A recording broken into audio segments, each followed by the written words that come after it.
What's up, everybody? Welcome back to The Run with me, Manny Wilson. I'm here with my special guest, assistant coach from Kalamazoo Valley Community College, Matt Bullinger. What's up, man? What's happening, Manny, man? Thank you for having me.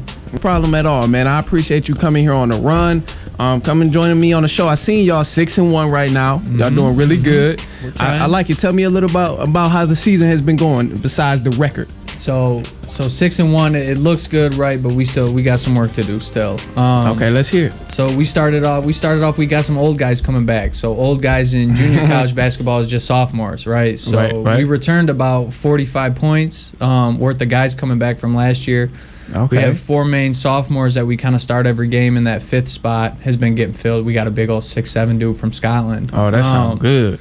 So we could put the ball in the basket, man. We average like 91 or 92 points, something like that. Like the offense isn't really the issue. That's cool. The stuff we've been going over is defense, man, because that's where we're getting killed. We're just defense a little wins bit, games. That's what I'm saying. Defense wins games and championships. Like, yeah. So, most importantly. So we're just, we're just a little bit like the closeouts aren't where they need to be and stuff like that. But man, like it's fun to coach. Like we could score and all the guys are cool. Like everybody gets along. I think that everybody's heads are on straight, that's cool. Which is kind of a blessing. You know what I mean? Yeah, it is, man, definitely.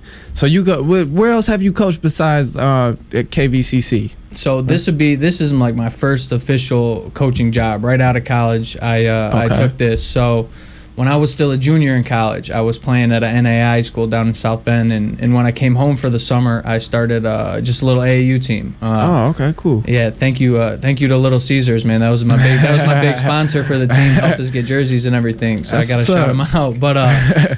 But so they sponsored us. We went to like 6 or 7 tournaments around. I kind of threw some kids together, just places that I know, not a whole ton of talent. We weren't sponsored by Adidas or nothing like that. But that was like my first time on a sideline, yelling at kids, running my own practice type thing. So I did that while I was still in school. Cool. I still had my senior year left to play.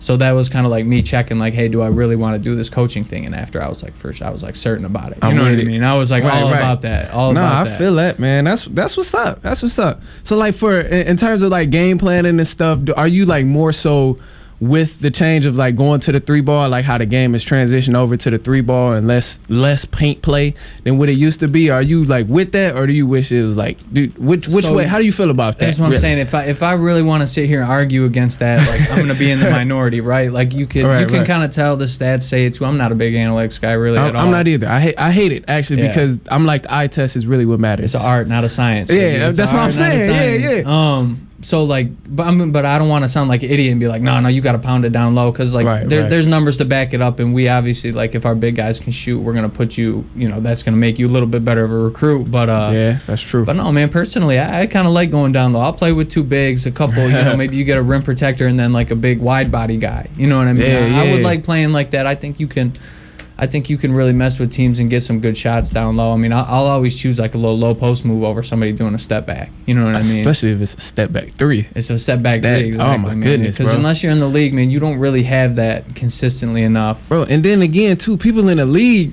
some of them ain't even got it consistently. Like we seen at max 2 or 3 people who can do it, and that's Luka, James, and I don't even know the third person, but Luka Doncic and James Harden is really the only people. Those are the people that you think of first. Yeah, for step back 3s, because man, that's crazy. Because I personally, if I was coaching or something and I seen one of my players do a step back 3, I'd probably lose my mind. It's one of those like it better go in. You know what I mean? Like when you got the extra pass, and you shoot it anyway, like it better go in. Right. Man. Like, and I know you probably had them moments too where it's like, what is he doing? He just shot that, and then he make it and be like, you just gotta sit back down. All right. You just gotta sit back down in your seat. Like, yeah, it's like that. It's like that. You just be like, all right, well, he got it.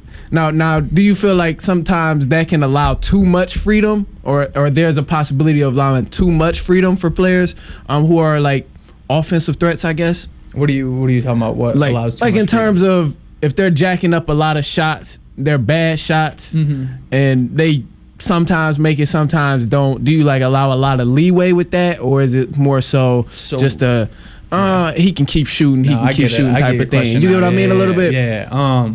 So for like our team personally this year is we got a couple guys that we want shooting the ball most of the time. We got a guy named Jovan Jones who's legit, man. He's great. So we want him to get the bulk of the shots, and then the other guys we want shooting. We got a couple other shooters. They're more catch and shoot guys. So we're not doing a lot of just iso ball stuff like that. Right. like that. But when it comes down to like if it was a different team, you know, you're just talking about whoever you're talking about. I don't think that ISO type stuff or jacking up a lot of shots hurts the guy that's doing it. I think that could help you get into your rhythm. You know, get a feel for the game. You start getting hot, but what it's gonna do is man, you better be hitting, because all your other guys aren't gonna be in the flow of it. They're not gonna be touching the ball as much. They're not gonna be feeling. You know, feeling get out into their no space. rhythm. They're not going to get into their rhythm. That's exactly right. So I think it doesn't hurt you, but you kind of got to watch out for the rest of your guys. Yeah, I talked about it previously with friends like a while ago, and we were saying like too, like more so like in a high school level. In early stages of college, a lot of people feel restricted. Like a lot of players, they get on a level or get on the court and they feel restricted, like they can't do anything because their coach may be like, man, if I mess up, he pulling me right away. Like I can't even take a pull-up midi or something and miss, because then my coach gonna look at me like, what is you doing? Yeah. And I personally feel like that's on the coach's fault, man. It's a lot of it. I don't like that. I don't like that with certain coaches who have their players restricted, because it doesn't allow them to be a playmaker. If you like, you recruited players before too, so if you recruit a player, you know that this guy is capable of doing this, and this, and then it would just be messed up for other people like recruiting a player and then knowing he can do this, and this, and then don't allow him box his game in a little bit. That's what I think. That's what I think some of the good coaches do is because like I study a lot of people. When you had that Michigan State Duke game last Tuesday, night, right? Man. And so I'm a big Michigan State fan. I didn't like to see it, but you gotta have a lot of respect for people like Coach K, where the coaches aren't drawing up plays where like, all right, bang the last pass, and then you're just gonna have a layup. Like that stuff is just hard to do. But you watched Coach K last night, and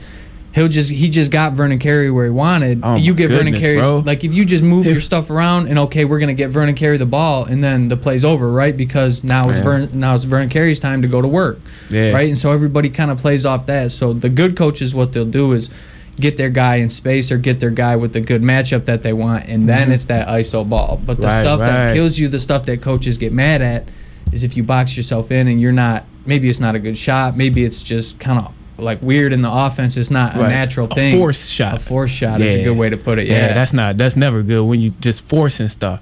So in terms of like recruiting players, when you look for certain players, what kind of players are you looking for? Like when you see a guy who's potentially a recruit or something, like what is the first thing that comes to your mind when you look at the guy? So being at junior college, I got to look at it a little differently than if I'm at a 4-year. If I'm at a 4-year, I'm gonna give a little more. I'm gonna get a little more love to the guys with size, the guys who are 6'8", 6'7", the guys who are built with bodies like that and length. But at junior college right now, what I can kind of look more as less size, it's more skill. So I'm kind of going for the guys who already have something that I know, okay, you can come in next year and you can immediately help us with this, and we can work on the other parts of your game, right? Whereas if I'm at a 4-year, I might just take a 6'8" kid with length and say, okay, man, your first year, man, you might redshirt, or you might come in, we're going to build some stuff around that frame. Whereas if I only got 2 years with them, I might not necessarily bring that kid in because he's not going to do anything for me, in that first year, and that's half of his time already. So that's kind of like the baseline that you would look for. And then me personally, I like seeing high IQ guys that seem they, you know what I mean, guys that seem like they know what they're doing with it, or their eyes are in the right place. You know what I mean? And then you just gotta have something, man. If you could shoot the ball, like you gotta be able to shoot. If you could play down low, like you know what I mean. You gotta have that one attribute. Yeah, you gotta have one thing that I'm like, all right, this dude is really good at. If we need a ball handler, I gotta have somebody I can count on. If we got Vernon Carey, somebody we're playing against Vernon Carey, we better have a big guy somewhere that can hold his own at least. Can at least try. Like man, Michigan State didn't have anybody, man. I stopped watching it in the second half of the game, probably like 5 or 6 minutes left, 4 minutes. I stopped watching it, man. I seen enough.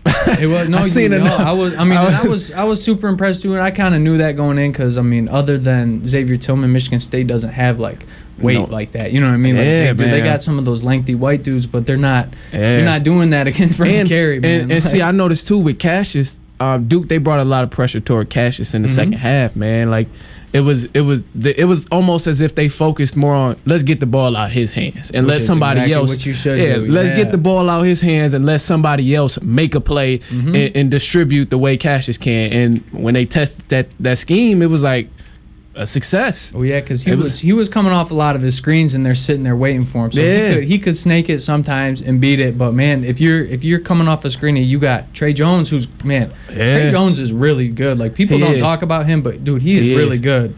So you got him coming off on your side trying to get over your screen, and you got a big old dude in front of you. Like, of course they're gonna make him give it up. You know what I mean? Limited options. Exactly. It's tougher to make a play. So as far as KVCC, man, what's going on? What are you expecting for the remainder of the season? So I'm excited, man. We're sitting here on a Wednesday right now. We're going and playing Friday, Saturday at a tournament in Elgin, which is just to the west of Chicago. So cool. Our first game on Friday is against a team named Carl Sandburg, who is I think like 26th or 27th in the country. Like they're like there as receiving a lot of votes, but not cracked the top 25 yet.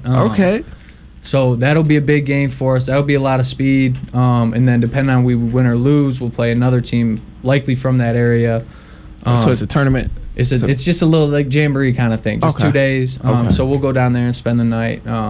So I'll know after this weekend if we're legit or not, if we can play defense, because early in the year we played some pretty good teams. We went 1-1 against the 2 good teams we played, right? So I seen the one team y'all lost to. Y'all only lost by 5. Yeah, no, it was a good game, and it was very winnable by us too. So like I'm still very high on this team. Like I have a lot of faith in us. I've been going around. Now that before high school starts, I'm not really going out recruiting that heavily, but so I go more and watch. I'll go watch the teams in our conference, who they play in their non-conference stuff, and so I've been watching some people, and like I like where we're at with the conference. I mean, I would never sit here and say we don't have a ton of work to do, but you know what I mean? I sound like an idiot, but no, man, we'll be right up there. We'll be up there in the conversation at the end of the year. I tell everybody, talk to me in February, man. Come talk to me in February. I'll have some legitimate answers for you. I like it. Well, you're gonna have to come back in February. Since I am gonna have to come back. Hopefully, I'm coming back with a lot of stuff to brag about. That's what. Yeah, I would love to. Honestly, that'd be sweet, man. But we gonna move on.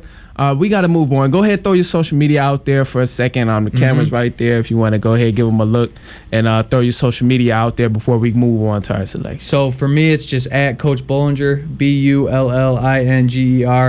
That's really the only social media I have like that. I got off Instagram a year ago. I never really got on Facebook. But what you really want to do is at KVCC BBALL, KVCC B-Ball. That's where you find out about the team, man, and that's what's really going on, man. Because everything that I do, all the stuff that you want to follow me, hopefully it comes out there, man. Because I don't do a whole lot for myself. Right.